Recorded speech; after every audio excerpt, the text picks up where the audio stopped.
Gálatas capítulo 3, nós vamos ler do versículo 1 ao versículo 14. Diz assim: Ó Gálatas insensatos, quem os enfeitiçou?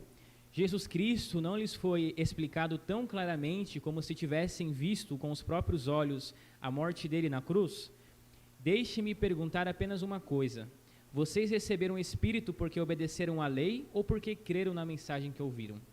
Será que perderam o juízo? Tendo começado no Espírito, por que agora procuram tornar-se perfeitos por seus próprios esforços? Será que foi à toa que passaram por tantos sofrimentos? É claro que não foi à toa. Versículo 5. Volto a perguntar: acaso aquele que lhes deu o Espírito e realizou milagres entre vocês, agiu assim porque vocês obedeceram à lei ou porque creram na mensagem que ouviram? Da mesma forma, Abraão creu em Deus e assim foi considerado justo. Logo, os verdadeiros filhos de Abraão são aqueles que creem. As Escrituras previram esse tempo em que Deus declararia os gentios justos por meio da fé. Ele anunciou essas boas novas a Abraão há muito tempo, quando disse: todas as nações da terra serão abençoadas por seu intermédio. Portanto, todos os que creem participam da mesma bênção que Abraão recebeu por crer. Amém? Versículo 10. Contudo, os que confiam na lei para serem declarados justos estão sob maldição, pois as Escrituras dizem: maldito quem não se mantiver obediente a tudo que está escrito no livro da lei. É evidente, portanto, que ninguém pode ser declarado justo diante de Deus pela lei, pois as Escrituras dizem: o justo viverá pela fé. A lei, porém, não é baseada na fé, pois diz: quem obedece à lei viverá por ela. Mas Cristo nos resgatou da maldição pronunciada pela lei, tomando sobre si a maldição por nossas ofensas. Pois as Escrituras dizem: maldito todo aquele que é pendurado no madeiro. Por meio de Cristo Jesus, os gentios foram abençoados com a mesma bênção de Abraão, para que recebêssemos pela fé o Espírito prometido. Amém? Até aqui, irmãos. Oremos. Deus, nós te pedimos, Senhor, nessa noite a tua bênção durante a ministração da tua palavra. Pedimos que o Senhor, ó Deus, aquiete os nossos corações, para que possamos estar atentos a ouvir aquilo que o Senhor tem a falar conosco nesta noite. Ó Deus, coloca a minha vida, Senhor, em tuas mãos, tenha misericórdia de mim, Senhor, que eu possa ser usado como um instrumento em tuas mãos, e que nós juntos, ó Deus, como igreja, possamos aprender mais a tua palavra, não só aprender, mas como também colocar em prática em nosso dia a dia. Assim nós oramos, ó Deus, pedindo a tua bênção, pois carecemos dela, em o nome de Jesus, amém. Amém, irmãos? Esses versículos de Gálatas são bem impactantes e bem fortes, né? Quando nós começamos a ler e começamos a pensar, puxa vida, que versículo forte, quais versículos desse, de repente, pode mexer com você, pode mexer comigo.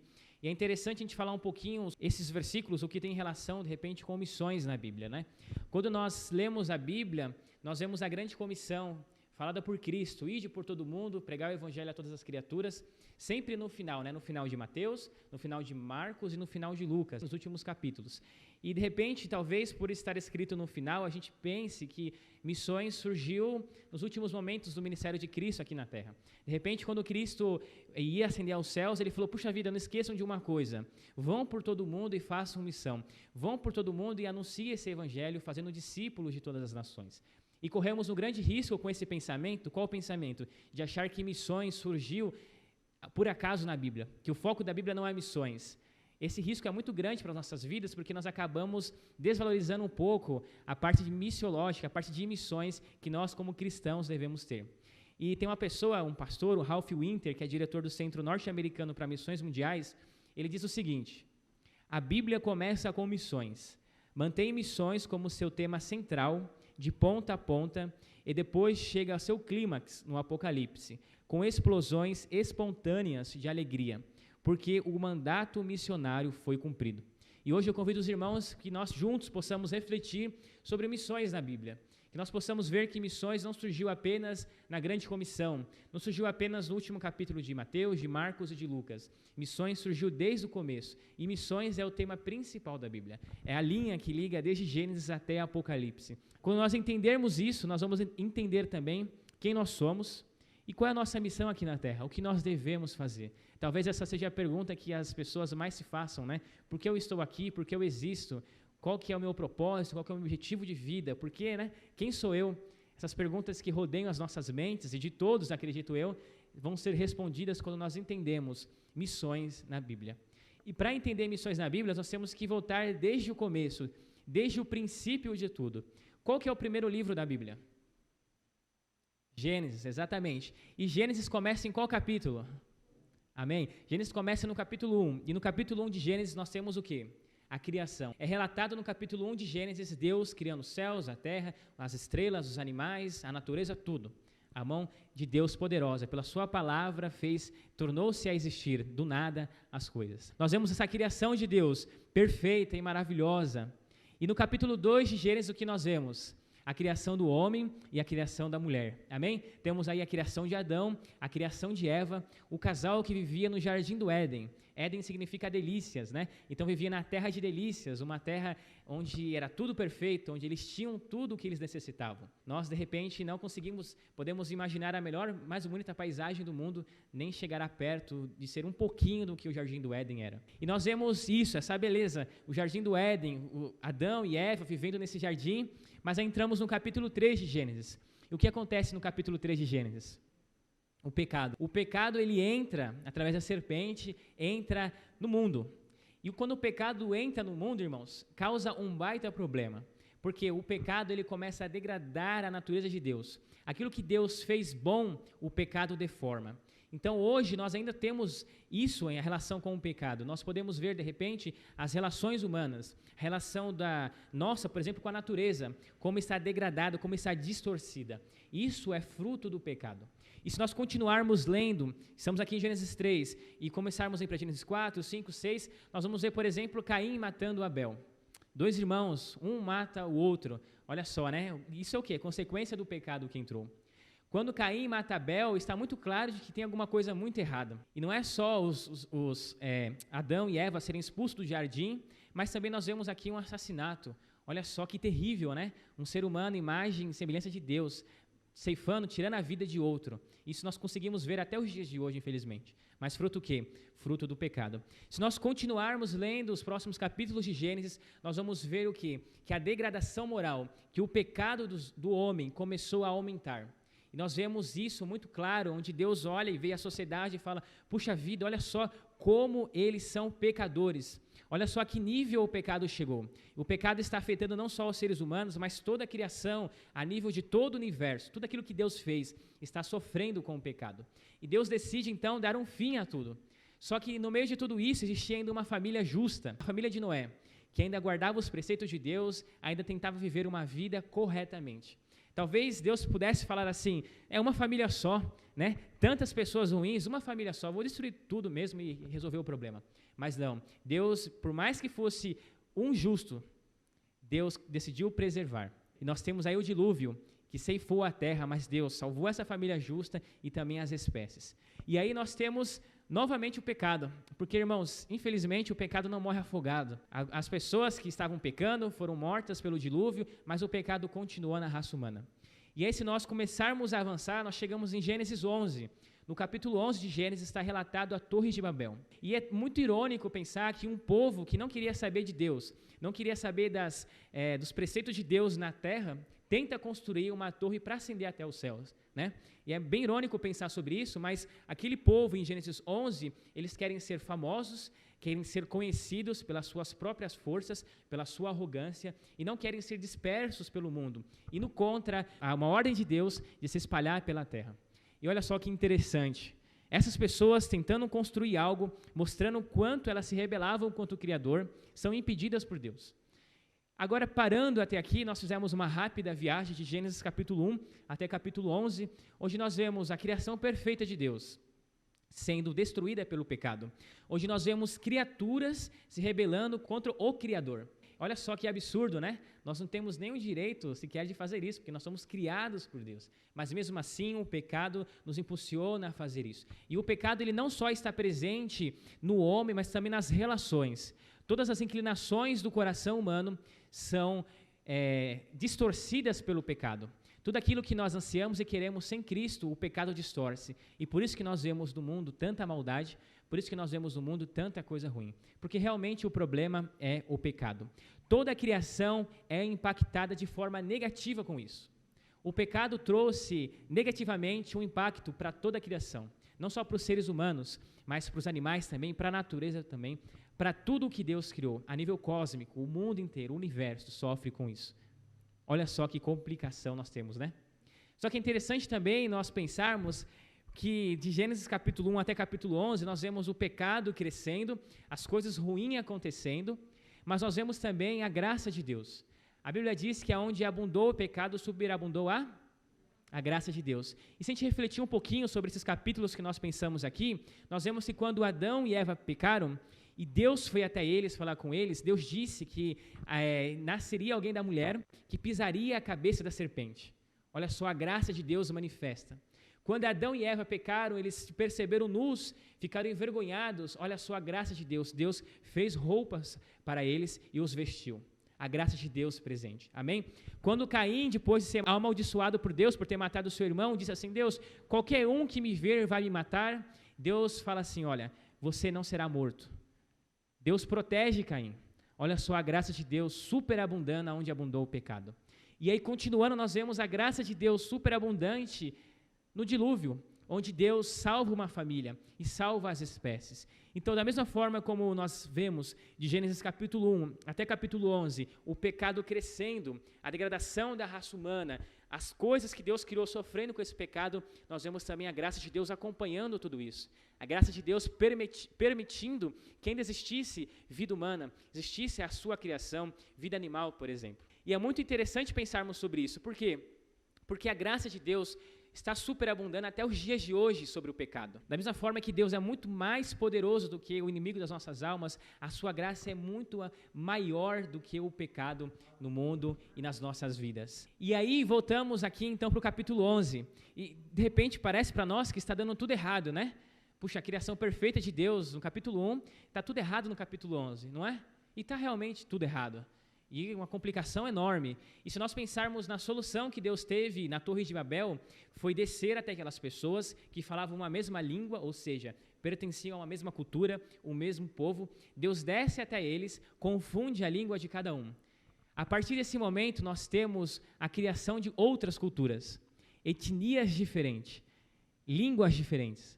Nós temos também posições geográficas diferentes. Aquelas pessoas que tiveram as suas línguas confundidas foram dispersas pelo mundo. E talvez o que antes era um problema, um grupo específico de pessoas, um grupo que falavam a mesma língua, a mesma cultura, se rebelando contra Deus, agora parece que o problema está muito maior. Porque não é apenas um grupo, não é apenas uma etnia, não é apenas uma língua, não é apenas uma posição geográfica que está com o pecado e se rebelando contra o Criador.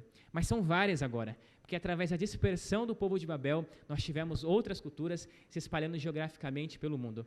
Então, o problema ele fica muito maior. Se talvez, de repente, fosse mais fácil controlar um povo, como nós vamos agora controlar tantos povos, tantas línguas diferentes, tantas posições geográficas diferentes. E aí surge a pergunta, e agora o que Deus fará? O que Deus fará em relação a isso? E aí, Christopher Wright ele diz o seguinte, que Deus terá que lidar com uma ampla agenda de redenção, ou seja, uma ampla agenda de salvação.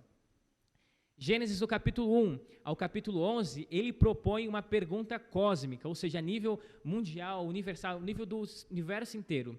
Gênesis, do capítulo 1 ao capítulo 11, propõe essa pergunta cósmica. E tem Deus que dar uma resposta a esse nível também, cósmica. E qual que é a resposta de Deus para tudo isso que nós vemos, do capítulo 1 ao capítulo 11 de Gênesis? Abra sua Bíblia, por favor, no capítulo 12 de Gênesis. Nós vamos ler juntos do versículo 1 ao versículo 3. Deus terá que lidar com uma ampla agenda de redenção.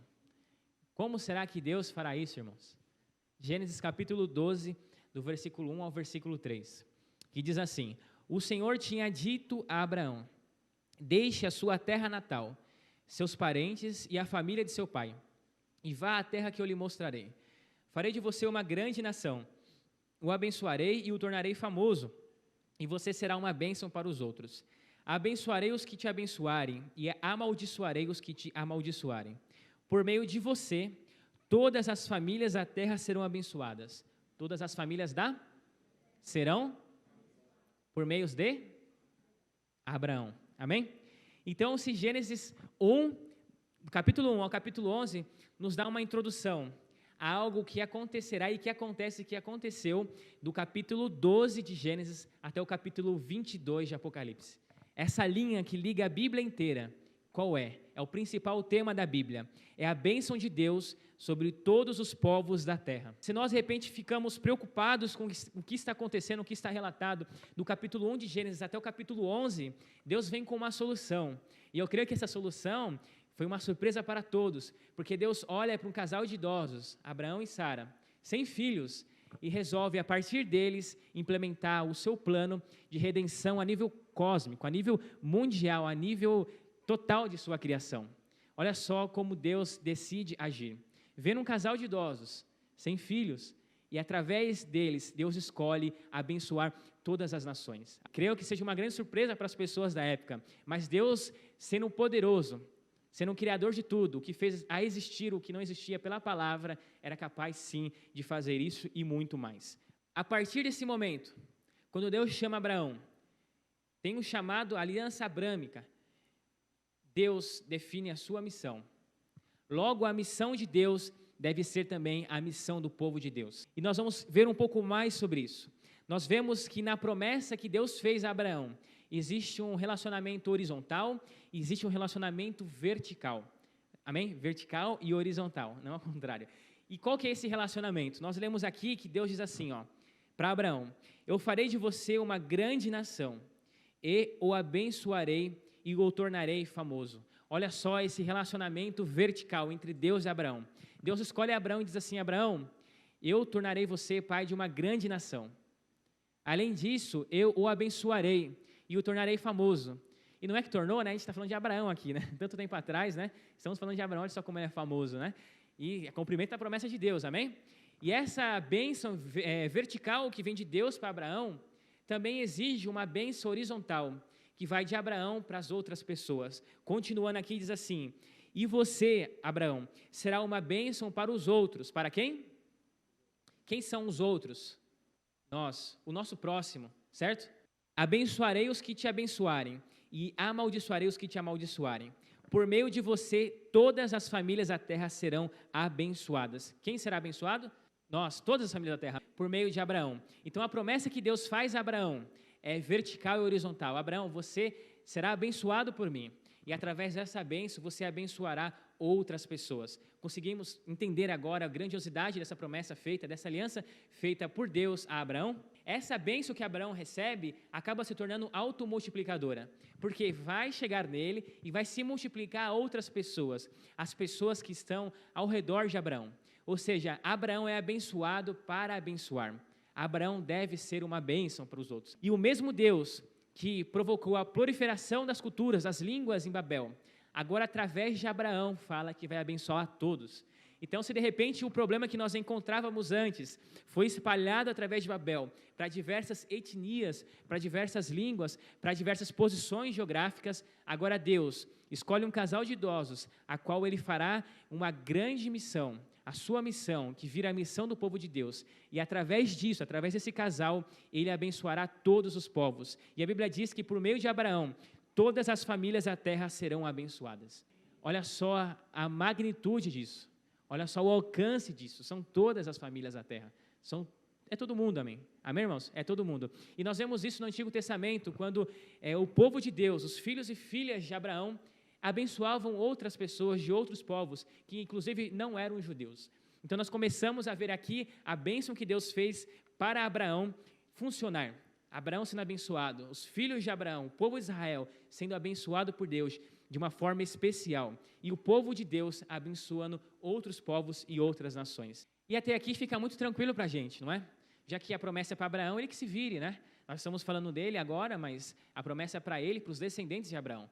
Eles têm essa responsabilidade de ser abençoadores. Agora nós vamos pensar um pouquinho qual que é nosso papel nisso tudo. Se nós estamos falando aqui de Abraão e seus descendentes, será que nós somos descendentes de Abraão? Né?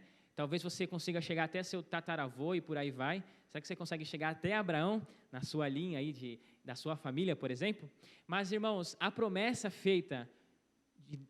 que Deus fez a Abraão se cumpre em Jesus Cristo. 1900 anos aproximadamente depois que Abraão nasceu, nasce Jesus Cristo. E Jesus Cristo é o cumprimento da promessa que Deus fez. em sua plenitude, ou seja, em sua completude. Se Deus disse a Abraão que abençoaria todos os povos da terra através dele, isso acontece em Cristo Jesus. A vida de Cristo Jesus, a sua morte e a sua ressurreição estão totalmente ligadas à promessa que Deus fez a Abraão, de que através da sua família, as famílias da terra, todos seriam abençoados. É através de Abraão que Deus escolheu uma nação para ser bênção para outras nações. E quando Deus envia Jesus Cristo, ele se torna esse abençoador. Jesus Cristo, um descendente de Abraão, permite agora que através dele nós possamos ter essa bênção redentora de Deus para todos, para todas as nações. No final, uma nação inteira seria representada por um homem, o Messias. E glórias a Deus por isso. E quando Jesus Cristo veio até a terra, exerceu o seu ministério, ele já sabia, irmãos, que era um cumprimento daquilo que Deus prometeu para Abraão, porque Jesus Cristo já estava lá. Jesus Cristo sempre existiu durante toda a eternidade. E é Jesus Cristo, o descendente de Abraão, que cumpre essa promessa, que agora faz de outras pessoas um povo só. Outras pessoas de outras línguas, outras etnias, outras posições geográficas, em Cristo se tornam um povo. Isso é o que o apóstolo Paulo fala aqui em Gálatas. Quando nós lemos aqui Gálatas capítulo 3, o versículo 6 ao 9 diz assim: da mesma forma, Abraão creu em Deus, e assim foi considerado justo.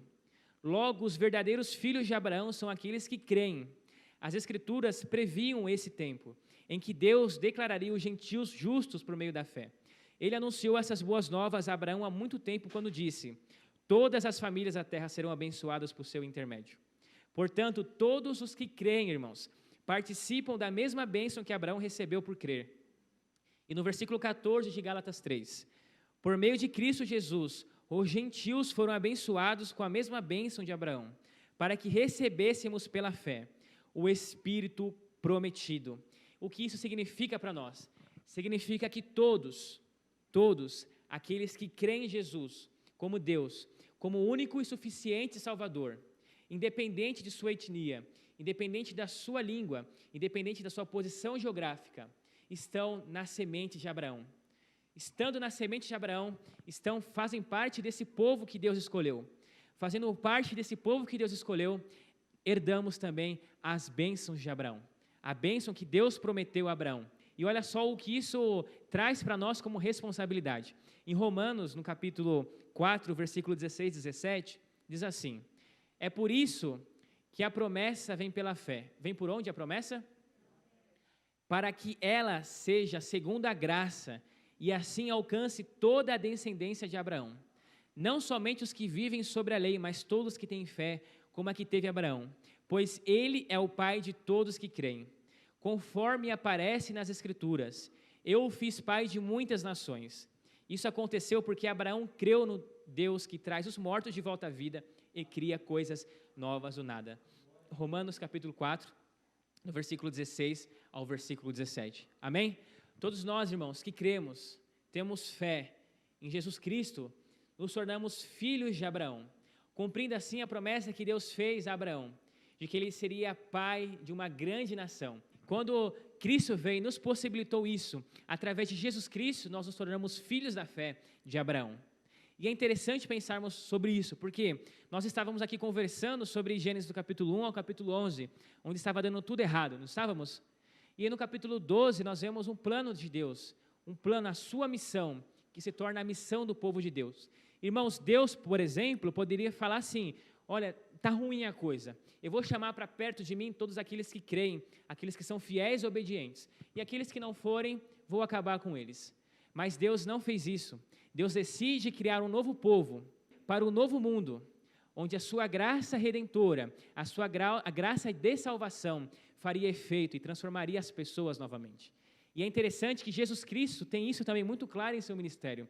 Quando ele ora em João 17,15, ele pede para Deus: eu não quero que os tire do mundo, mas eu quero, ó Deus, que o Senhor os proteja do maligno. Olha só o que Jesus está falando aqui. Nós vamos sim passar por dificuldades aqui no mundo. E de repente Deus poderia chamar a gente naquele momento, certo? Quando nós vemos aqui em Gênesis 12, por exemplo. Mas esse não é o plano, essa não é a missão de Deus. A missão de Deus, de redenção, de resgate e salvação é criar um povo novo, purificado e santificado, declarado justo diante de Deus, no nome do Senhor Jesus Cristo e pelo Espírito de nosso Deus. E essa também é a nossa missão, porque a missão de Deus é a missão do seu povo, e nós, através de Cristo Jesus, somos povo de Deus. Se nós, por cremos em Cristo, entramos na semente de Abraão, somos filhos da fé, na fé de Abraão, nós também não só recebemos a sua bênção, a bênção que Deus deu a Abraão, de que o abençoaria, mas também recebemos a sua missão, de ser bênção para todas as nações. E essa, irmãos, é a nossa missão. Nós, em Cristo, herdamos a bênção de Abraão, herdamos a sua missão, ou seja, nós devemos ser bênção, devemos abençoar as pessoas. A nossa relação com Deus, ela é vertical, o que deve gerar em nós uma relação horizontal.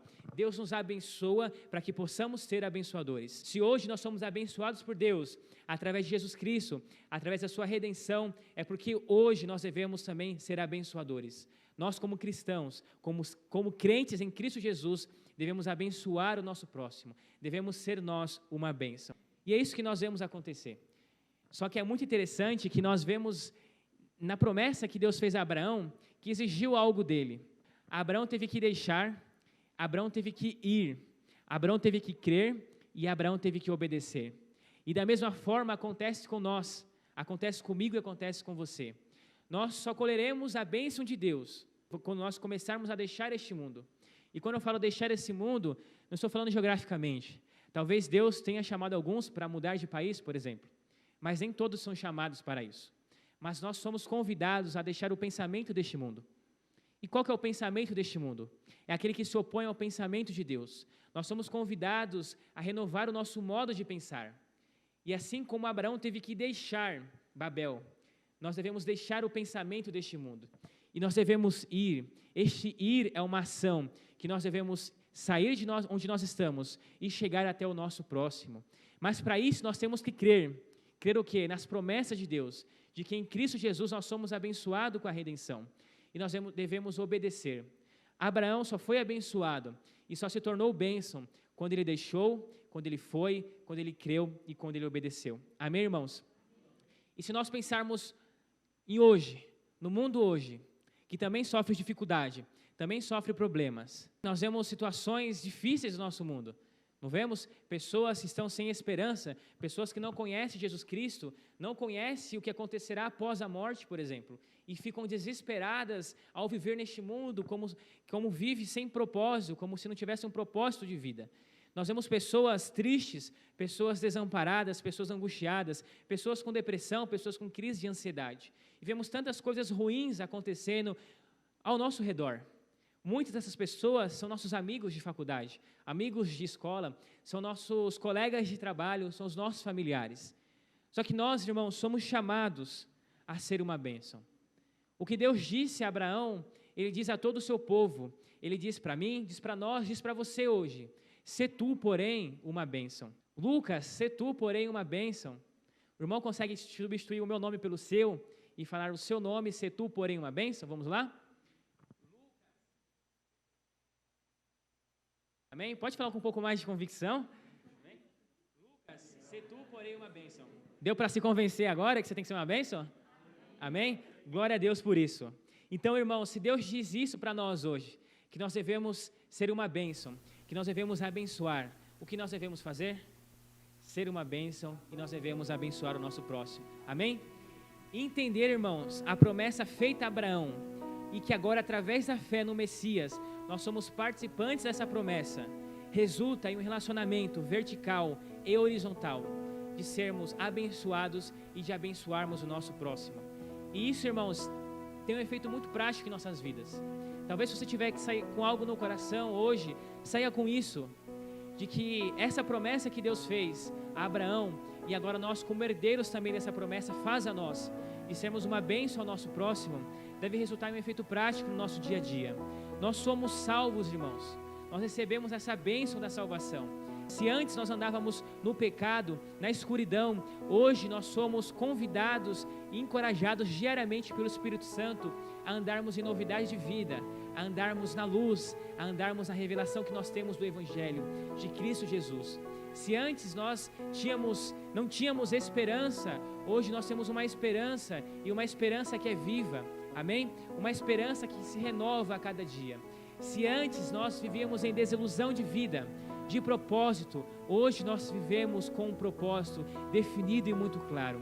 O que nós somos, irmãos? Nós somos filhos de Abraão porque cremos. E o que nós devemos fazer? Qual é a nossa missão de vida? Porque nós estamos aqui na terra. Nós estamos aqui na terra para sermos o povo escolhido de Deus. E sendo o povo escolhido de Deus, nós temos uma missão muito clara, que é a missão de Deus. Nós temos a missão de ser bênção ao nosso próximo, de levar essa bênção redentora, essa bênção salvífica, essa bênção de salvação até o nosso próximo. E é isso que nós somos. Então, quando nós entendemos isso de uma vez por todas, porque só abençoa, irmãos, quem é abençoado, e nós já fomos abençoados, amém? Creia nisso em nome de Jesus. Eu, você, nós já fomos abençoados. Não importa o que aconteça na nossa vida, não importa se passamos por momentos difíceis, de enfermidades, de lutas, não importa se nós não temos aquilo que nós desejamos, mas nós já fomos abençoados com a graça salvadora de Jesus Cristo, com aquilo que Deus começou a fazer em Gênesis 12 e se cumprirá de uma vez por todas em Apocalipse, onde com alegria nós chegaremos e falaremos assim: a missão foi cumprida. Missões, irmãos, o que nós fazemos aqui na terra tem uma data para acabar, e essa data de término será quando Cristo voltar para buscar a sua igreja. A partir desse momento não existirá mais necessidade de fazer missões, não existirá mais necessidade de termos pessoas em outros campos, não existirá mais necessidade de você ser uma bênção para o seu próximo, porque todos nós seremos assim. Com o nosso corpo glorificado, seremos abençoadores, porque viveremos 100% na bênção de Cristo, o nosso Salvador, na bênção de Deus. Então que você, que eu, que nós possamos agora refletir nos desafios que nos enfrentam, desafio que nós enfrentamos no nosso dia a dia, quando nós somos levados talvez ao nosso máximo no serviço, quando o nosso chefe ou nossa chefe, quando as pessoas que mandam na gente, de repente, começam a esgotar as nossas forças no trabalho, começam a pedir coisas que nós falamos assim, ficamos com raiva, de repente, ficamos irritados. Lembre de uma coisa, irmãos, nós somos chamados para ser bênção, amém?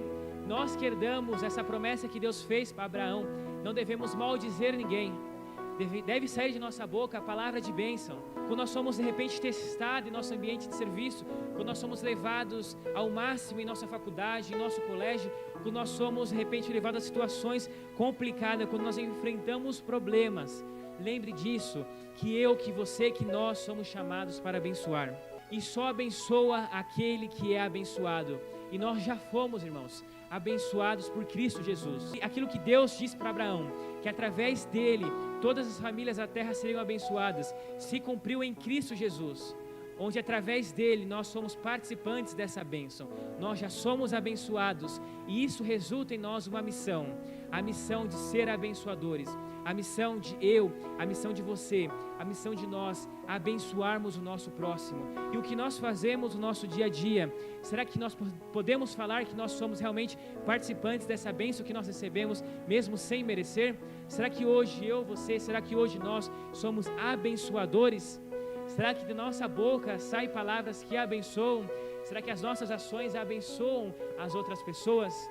E para isso, irmãos, como Abraão, nós devemos deixar, nós devemos ir, nós devemos crer e nós devemos obedecer de uma vez por todas. Amém, irmãos? Cristo Jesus nos convida a deixarmos de uma vez por todas o padrão deste mundo, a vivermos em novidade de vida. Se você tem Cristo Jesus hoje, irmãos, você tem essa oportunidade de viver diariamente em novidade de vida, de buscar de uma fonte que não cessa, de buscar daquele que sempre terá algo para te dar, de buscar daquele que possibilitou que você tivesse a salvação, que possibilitou que você fizesse parte de um plano perfeito, de um plano de salvação, de um plano que você é abençoado sem merecer, e sem merecer você consegue abençoar outras pessoas. E nós somos convidados também, além de deixar o pensamento deste mundo, a ir de encontro com o nosso próximo. E nós vemos que a Bíblia diz quem é o nosso próximo. São todos aqueles que nos cercam. Não é à toa que esse é o segundo mandamento importante, né? Você amar o seu próximo como a ti mesmo. E nós somos convidados, irmãos, a amar o nosso próximo. O quanto mais improvável ele seja, nós somos convidados a amá-lo. Porque nós mesmos, irmãos, somos improváveis. Improváveis que Deus enviou o seu Filho para morrer numa cruz, para se fazer maldição em nosso lugar. E nós devemos amar a todos, até os improváveis. Deixando e amando, nós temos também que crer nas promessas de Deus. Crer que só em Cristo nós temos palavras de vida eterna, que só em Cristo nós temos mudança de caráter, só em Cristo nós temos salvação e novidade de vida. E crendo nisso nós devemos obedecer. A Bíblia é muito clara e muito clara em mostrar que aqueles que obedecem a Deus são bênção para o seu próximo. E se nós vivermos em obediência a Deus, irmãos, não importa o momento que nós estaremos passando em nossas vidas, até nos momentos difíceis, nós seremos bênção para o próximo. Porque é para isso que nós somos chamados, irmãos. Nós somos chamados para deixar, para ir, para crer e para abençoar. Então, irmãos, sê tu, porém, uma bênção. Amém? Sê tu, porém, uma bênção.